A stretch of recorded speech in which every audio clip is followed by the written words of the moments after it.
around about, well, 3 and a bit years ago, just after my first daughter was born. It's okay. We'll get this going, but I'll just tell you anyway. There were a whole bunch of really negative headlines in the press about breastfeeding by one of our lovely politicians called Breastfeeding Mothers Exhibitionists. And then he called us voyeurists, so I don't think he really understood what he was talking about. Clearly didn't understand what he was talking about. So there was a lot of negative headlines, a lot of negative press about women being told to feed in bathrooms, or, well, sure, why can't you just express and feed the baby? Because that's so easy to do. And so with all the kind of negative press and headlines, and then in the haze of having a newborn baby, I thought, well, no, I can't just sit around and accept this. So we started Breastival, and see if I can get this to play. Just is a wee video. Oh yes, it will play. Here we go. I love it.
So that's, oh, there we go.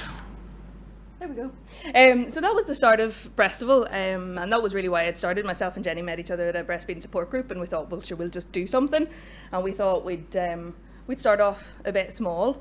We recently came up with this as our kind of mission statement, is to make breastfeeding culturally normal in Northern Ireland again. There's so many amazing organisations that do work on support. We've got the Sure Starts that do great work. You know, all of our hospitals are baby friendly accredited. You know, there's all of those structural things that are in place, but there's nothing that does the kind of thing that we do, which is about public perceptions and about making breastfeeding normal again. We're mum led, we don't get paid, we're knackered. We try to be creative, we try to be inclusive, and we try to make breastfeeding support as fun as possible. So we started off in City Hall in the first year in 2016. We did a big latch on, which is an event, a global event where women all around the world get together at 10:30 local time and feed their babies. Count how many babies and mums are feeding, and submit to kind of a global count around the world. So we started off with 43 people and 1 dog. Then the following year, the MAC, we had 134 mums feeding 136 children, and then we've just grown. We thought the first year at the MAC we might get maybe 150 people. We had to close our list at 500, and we had another 150 people on the waiting list, and that was the first year. So every year we've just had to make it bigger and bigger and bigger. And this year we had, I think, 1,800 people register for tickets. We're a free event, so we get about 50% of people actually show up, so we rely on half the people not coming. But that's the amount of people that want to come to an event like Breastival, because there's nothing else like it. And a typical day at Breastival, last year we had 1,800 people, or this year we had 1,800 people register to attend. We have 40 volunteers, 27 exhibitors, 11 talks, 9 sets of workshops, 8 chats, 6 politicians, 3 journalists, 2 social media managers, 2 artists, 2 flash mobs, 1 comedian, 4 very tired board members. It's not too early for Christmas. So we have topics that we cover in our talks and in our kind of more informal chats, they're suggested to us by the breastfeeding community, mostly in Breastfeeding Northern Ireland Facebook group and a couple of other groups, and then we curate and we make sure that we try to include as many local researchers as we possibly can. As a researcher myself, I really want to include as much research as possible, and Marlene joined us this year, and Simon Cameron was there this year. Victoria Sims came and presented a talk on baby brain development. So we don't just cover breastfeeding, we cover topics that people are interested in, that new parents want to hear about. The baby brain development talk in particular had loads and loads of dads at it, so I think it's really important to have that content that's not just about boobs, because the dads think, oh well, we can't really go to that because that's about boobs and that's for the women's. So if we have other content, it means that partners feel like, oh yeah, this is for me as well, and we all know that partners are really important in supporting breastfeeding. So we also have a few side projects. I'll not play this whole thing, but I'll just play a little bit of it and talk over it. So the first year at the MAC, we invited local women to submit photographs of themselves feeding, because as part of this idea that breastfeeding in public isn't normal because we don't see it. So we thought, well, if we see it, then it becomes more normal, and the more you're exposed to it, it's just an everyday part of life. And like these pictures demonstrate that, oh, it's gone again. It is just an everyday part of life.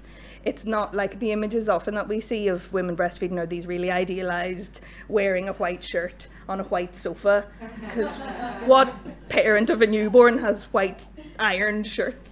And so we wanted to demonstrate that breastfeeding is just a part of everyday life, and that it just what it looks like. And so that was how More Than Milk started, and then we got more and more submissions, and so we have sent the exhibition to Antrim Area Hospital. It was there for a few months before Breastival in 2018. It's now in the Royal Maternity Hospital on display. And we're hoping to expand that to some more of the maternity hospitals, have them in antenatal waiting areas, basically have as many images of mums feeding wherever we can get them, just to make it normal.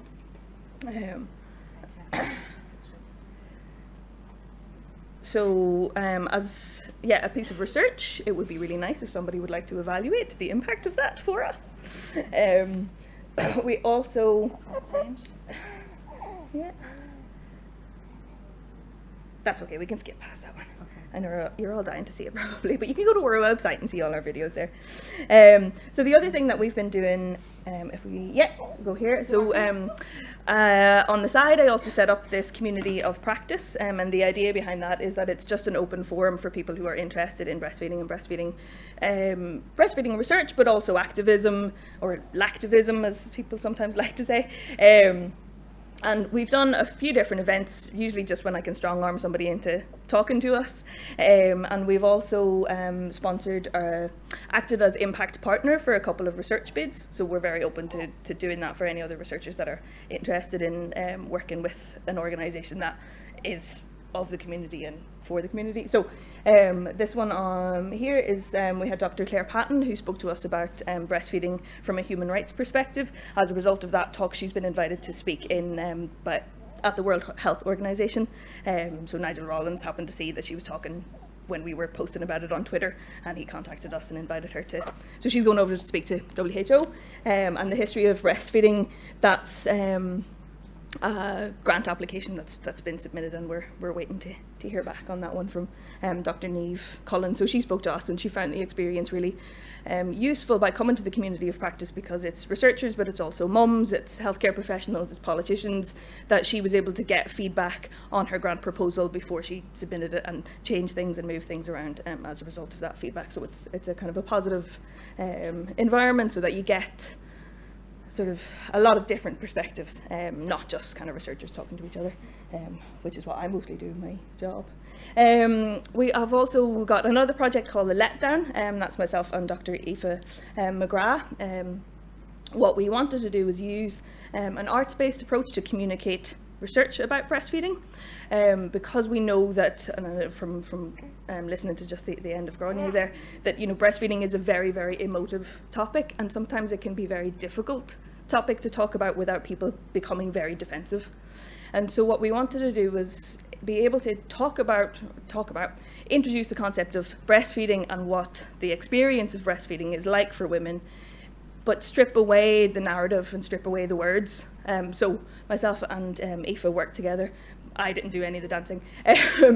What I did was contacted Maria Heron, who had very kindly gave us the transcripts from research that she had done, and she had done interviews with women about their experiences of breastfeeding in the early days and their experience of receiving or not receiving very good support.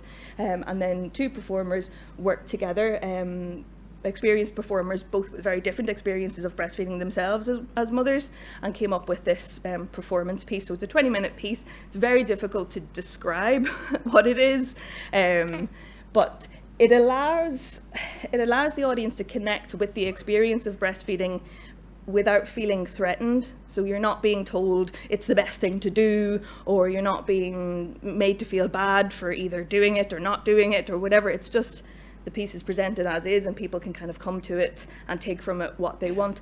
And part of the research then is that we ask audiences about their reactions to the piece, and what we found really clearly was that regardless of people's experience, so we had some people in the audience that had really, really negative experiences, and were like, there was one quote that was, "I was a survivor of breastfeeding and I quit after 2 weeks." That she had a really, really negative experience and was really happy that she had stopped, but really, really enjoyed the piece, seeing the representation of how difficult it can be. So the piece kind of follows this arc where it starts off being quite a negative experience for the performers, and then it kind of changes to when they find the right support, and then it's kind of happy at the end, ish. So generally, the audience reaction is this feeling of relief and gratitude and appreciation for women's efforts, regardless of what the breastfeeding experience is. And we think that it's a powerful way to allow people to engage in the topic of breastfeeding and start those conversations without that kind of personally threatening feeling that you get from a lot of the information that you're given. If you're given factual information, sometimes that can feel threatening, whereas this piece allows that the words to be stripped away and people can connect with it on an emotional level. So we're hoping that we can work to look to maybe use the piece as a starting point for sort of education and reflective practice. What else have we got? So far in terms of research impact, some of the activities that we've had, we've been awarded Breastfeeding Champions of the Year this year. We have 2 Northern Ireland MPs now sit on the all-party parliamentary group on infant feeding, which was somebody had cornered one of the politicians at Breastival the previous year, and she then committed, and then we told the newspapers that she committed to attending, so she then had to attend. Breastfeeding Berkshire replicated our More Than Milk project in their local area. Claire Patton has been invited to speak in the World Health Organization. We've supported 2 research funding bids as impact partner. The Let Down performance piece has been invited to a number of international festivals already. And we also have events in the Northern Ireland Human Rights Festival, Science Festival, Being Human Festival, International Women's Day, essentially trying to get content about breastfeeding into places where you wouldn't normally see it. So taking it outside of maternity care or research conversations and putting it into public spaces and festivals, and, you know, sure, why not? You know, we have festivals about food and music, why not boobs and feeding? And because I work in Queen's, I'm also making sure that Queen's implement a proper policy on breastfeeding and returning to work, and I might start targeting other universities soon too. Yeah, that's kind of me. We're done, and he's still